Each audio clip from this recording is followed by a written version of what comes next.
Think about the best athletes in the world, the ones who seem to just perform effortlessly, who make the hardest things look easy. They enter that infamous zone when it matters the most every time. Now, what is this secret? Is it talent? Is it luck? That's what we're here for. It's actually mastery of the basics. Now, this is just about when the pressure is on, it's at the highest, when our brain doesn't have the time to overthink. It falls back to what is automatic, what's been drilled in us over and over again until it is second nature. This is the zone, and it is not some mystical state that only the elite experience, but it's a more so a byproduct of our relentless pursuit, of our relentless mastering of the basic movements. And that's why today we're going to be diving into exactly how we can do that, find that zone, master the basics without the zone, and elevate our game.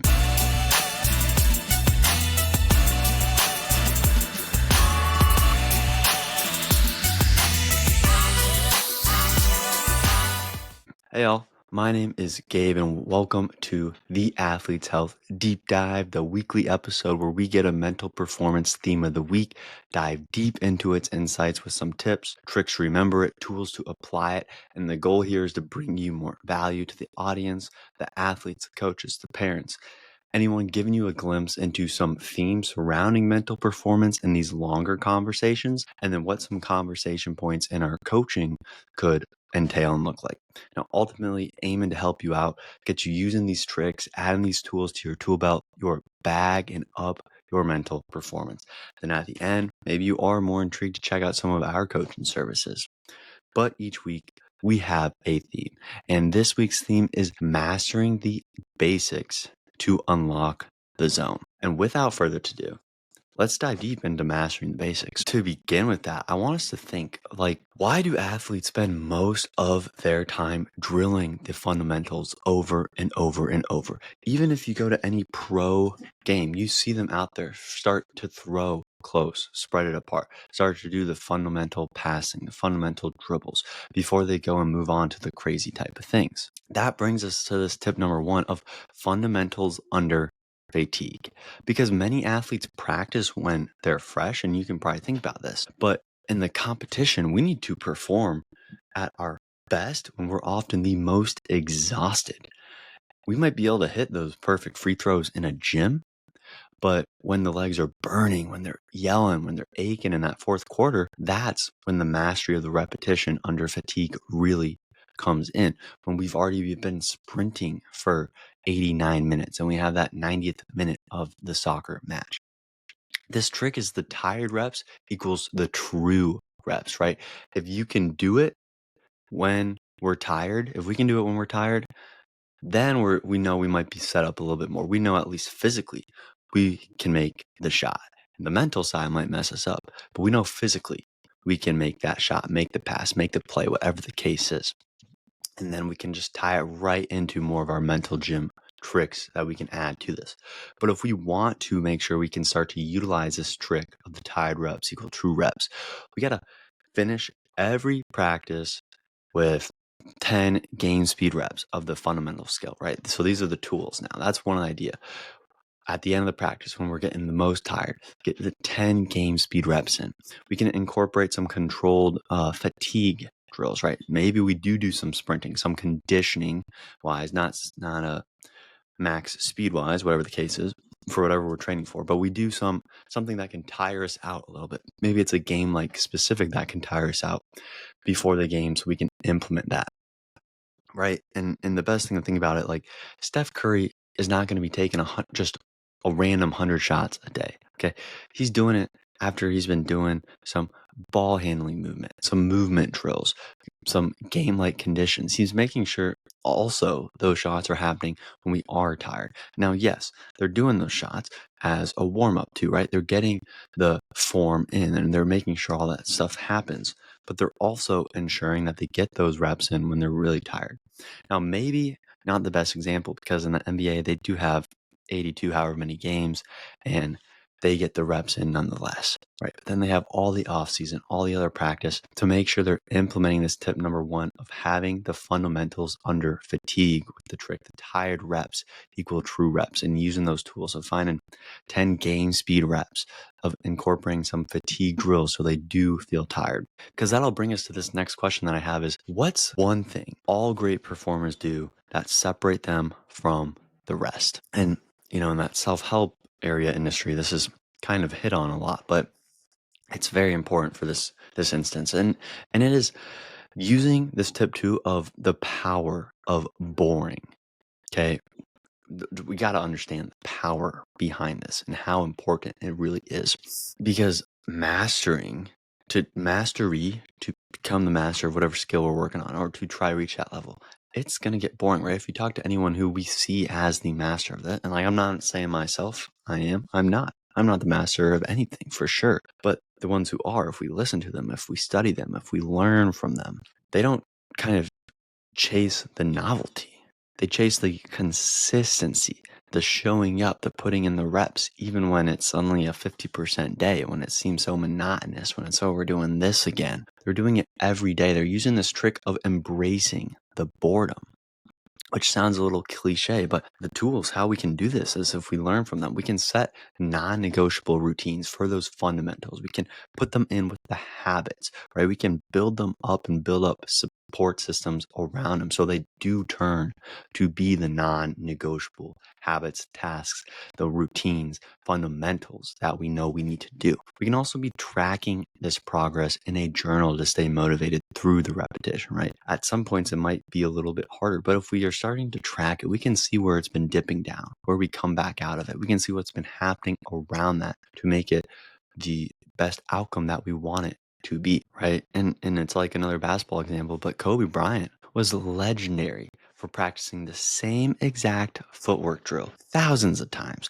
Now, this was not about variety, right? This was about the perfection in those specific drills, about the repetition he needed to get the feet under him, to get the shot in, to get the movement in for the defense, everything around it. It was about the thousands of reps under the drills for the footwork. So then it is legendary in that his name is out there. So while we might see that and we might think about that and be like, wow, that actually would be pretty boring, we can relate it back and just use this trick of embracing the boredom, of understanding it will be boring, but that is ultimately what is going to produce the best result for us.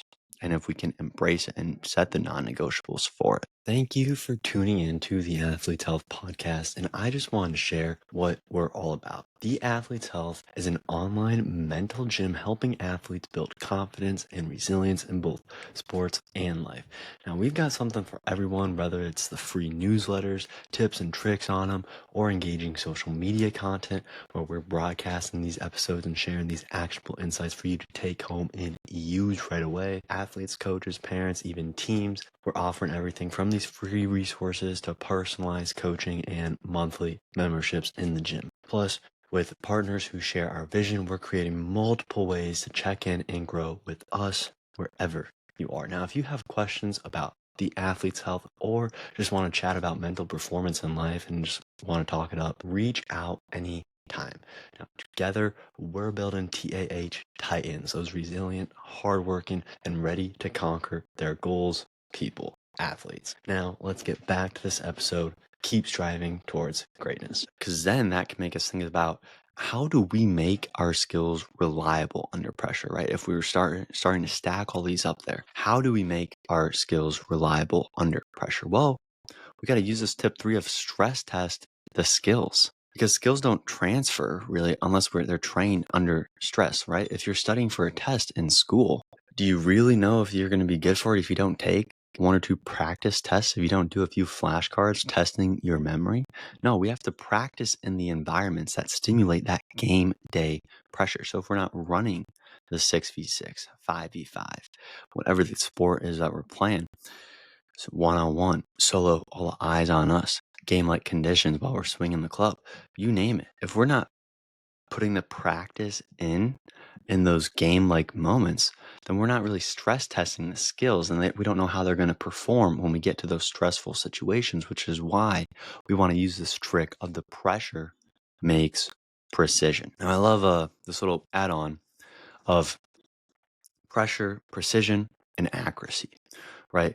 We want the precision. The precision is everything's going to be right around the same area. Hopefully, that is also the target center that we're looking for. Now, accuracy might be around it, but it might not be exactly the closest, as precise as we want. And for most of our sports, most of our athletic endeavors, we want to be precise and accurate. If we use these tools of the consequence based drills, we can start to make sure we're going to be more precise. We can put that pressure on to stress test it, of making sure that we actually are quote unquote punished, or in like a game situation. If we do mess up, there are going to be a little more consequences. And then we get back to whatever thing we're testing and stress test it again under those pressures. So, for instance, if we're taking 5 shots, 5 swings, whatever the case is, and if we don't get the 5 in a row, well, then maybe we're going to go run for a little bit, not to work on our cardio, which it would also help for that. We're not for a straight up punishment that we're doing something bad, because then if we start thinking about that, we're like, oh, why we're running? But actually, as a outcome, consequence of the misses, so then we can stress test ourselves even more. So we put on that stress even more. And if we can't hit it, then the next practice we try it again. And then if we want to tap some more of those mental trainings onto this, we can use some visualization to stimulate the high pressure scenarios in training. Now, once again, it's not exactly the same, but if we can tap that into the consequence based training and really see all the people around us, really have them, hear them cheering, hear them booing, whatever the case is, then we can tap into all the extra support, all the extra stress, and see what we can have the outcome be. For instance, like gymnasts are going to visualize their whole routine, and they're not just going through the whole routine, they're also thinking about it on the biggest stage before they step out there. So then when that moment comes, they are more used to all the variables they have around, not just the routine, but also the stage that their routine is on, which is why I like this tip number 3 of stress test your skills so much, and using this trick of the pressure makes precision, because we can start to have some consequences. Just like in the game, in the performance situation, we can use some of our visualizing techniques to add on to this to make sure we're ready for that high pressure scenario. But then let's say, what happens to the top athletes when things aren't going their way? This game might speed up, right? And athletes might make a mistake, right? They might be focusing on the outcome rather than the shot going in, or whether the pass is completed, whether the play works, right? It might be more outcome like those. But the great athletes are going to just focus on what they're doing, that execution, the mechanics, not the outcome, not whether the shot's going in, not whether the pass is completed, not whether the play works, but just the execution of the pass, of the shot, of the play, and knowing where everyone's supposed to be, right? These are the mechanics. They're not the outcomes. This way, the result then takes care of themselves and the pressure disappears, which is why we're using this tip number 4 of focusing on the action and not the result. We got this 3-step reset, and I actually really do like this one, but because it plugs a lot of different things together. First off, we're going to breathe. Okay, we're going to take that deep breath in to really calm ourselves and the mind, because we can do a lot of different things, but this one really does help. And you can watch any baseball player on the home plate, you can watch any person on the free throw line, anyone up to kick their PK. They're taking that big breath, and there's a reason for it. It's not just we're mimicking a big breath like they're doing. That ties us then to the cue of action. And this might be one controllable focus, smooth follow through, front of the rim, bottom corner, you name it. It can go on and on and on. And lastly, execute on the move. Once we have that in, and there's a few other things we could trickle in, but for this one, once we have that in, the head goes calm. Let it go. Good or bad, it's happening. Take that step back, and we can go in and out of this funnel, but that's a quick 3-step action for this. And once again, in our basketball metaphor, if we see Caitlin Clark, she's not really reacting to the makes or misses in her warm-ups when we're watching the WNBA. She's just focusing on the mechanics, on the shot, getting the shots and getting them up, getting that form going. The goal in the warm-ups is not to make every shot. It's to shoot the way we're supposed to be shooting the ball, right? And that's ultimately how we can start to implement some of these, to focus on the action and not the result, because then that result will come. One way, just one way, is the 3-step reset. Just get a breathe, get one cue of the action, and then execute on it and move on. And we could go on and on that topic, but we're going to leave it at that for now, because we got tip number 5. And before I get to this, I want to ask you, how do we avoid losing the fundamentals when the chaos of the game really is happening, when it seems so crazy, when everything is happening all at once? How do we avoid the chaos of it? And that is why we have this tip number 5 of simplicity under stress. Overcomplication is going to kill the performance. The best athletes are just going to simplify everything into those just few key focus points, right? We don't want to think about every little thing that's going on. Take a pause right now and just think about all the stimulations around you. Think deeply about everything you're hearing. Or is it silent? What are you feeling? And to go deeper into that, what are your feet touching? What are your legs touching? What's your butt touching? What's your lower back touching? Or your upper back? What are your shoulders touching? Do you have a hat on? Do you have clothes on, right? These are all sensory characteristics that we kind of just let go, that we don't think about. And this is the same exact thing as in the athlete situation of what are the actual focus points, which is why we're going to use this trick of a one thought, one action. And it's as simple as that. We can just choose one simple focus point for the competition. So it might be stay low on defense, stay quick on defense. We can rehearse that single thought in practice until it's automatic, right? Because the whole key is to make it automatic. Maybe it is a very quick first step. And to do that, we actually are not picking up the leg just to press it back down and then taking off, but we're actually taking that leg up and off right away, right? The fundamental mechanic stuff into the mental side is the whole purpose behind this mental gym. And that's exactly what this one thought, one action is doing.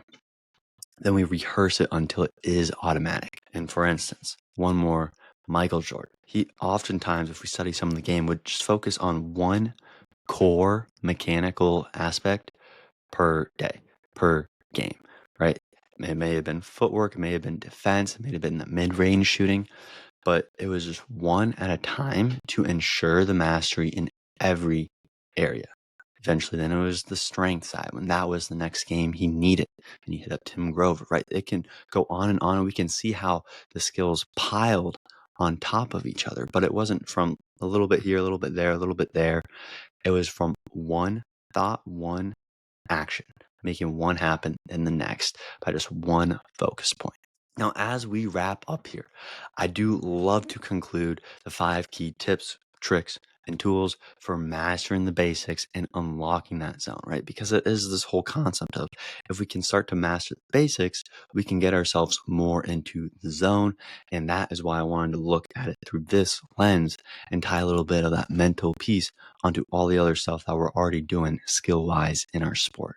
So number 1, we had fundamentals under fatigue. We knew that tired reps are going to equal true reps, because if you can't execute when you're tired, we're not going to execute when it really counts. Number 2 was the power of boring. We want to really embrace the boredom. Now, the best don't just chase the excitement, they chase the excellence, and that's going to come from some of those more boring, meticulous, repetitive tasks. Number 3 was stress test the skills. Pressure makes precision, right?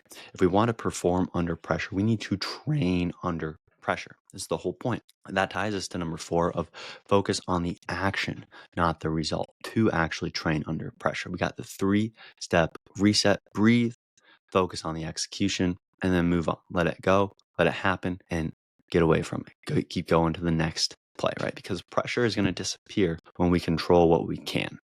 Pressure's coming up, control what we got. Lastly, simplicity under stress.